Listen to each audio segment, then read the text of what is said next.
Hey everyone, welcome back to Corporate Decoder. Today we're diving into a document that promises some interesting changes, kind of like when your favourite coffee shop changes its hours, but for a company's finances. Are these changes improvements or warnings? Let's find out. We're looking at a filing from Grove Collaborative Holdings, a company focused on sustainable consumer products. This isn't their usual quarterly or annual report, but rather an update on an existing agreement they have to secure funding. This agreement could give them a financial lifeline, but just like a real lifeline, it comes with some strings attached. Before we start, if you appreciate getting straight insights from corporate documents, make sure you're subscribed. We also have a Discord community linked in the description below for even more discussion, and you can let us know what you think. So back to the documents. The main point of this filing is an update to an agreement Grove Collaborative has with a company called YA2 Pen, also known as Yorkville. Back in July of 2022, they created an agreement called a Standby Equity Purchase Agreement, or SEPA.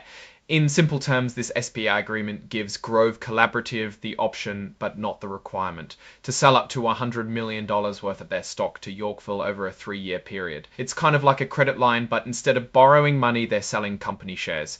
Now, fast forward to July of 2025, Grove Collaborative and Yorkville decided to make some changes to that original agreement. They've created what is called a Standby Equity Purchase Agreement Amendment. So what changed? Two main things. First, they changed how the stock price is calculated for the transaction trying to get better price for Grove Collaborative. Second, they are extending the period during which Grove Collaborative can use this agreement to August of 2027. Let's break down these changes. The first change involves something called market price. The original agreement calculated the market price, the price at which Yorkville would buy the stock based on the average VWAP, or volume weighted average price, is basically an average of the price of a stock over a specific amount of time, weighted by how much stock was traded at each price. Now, the new agreement changes this. Instead of using the average VWAP from those 3 days, this protects Yorkville because the price might dip during those 3 days. The second change is straightforward. They're extending the agreement's lifespan. Originally, Grove Collaborative had 36 months or 3 years from the original agreement signed in 2022 July to use this arrangement with Yorkville. Now they have until August 1st, 2027, giving them more time to potentially access this funding. This could indicate that Grove Collaborative believes it may need this funding option for a longer period. Finally, the report includes basic legalities. It lists the exhibit, which is the signed change to the purchase agreement.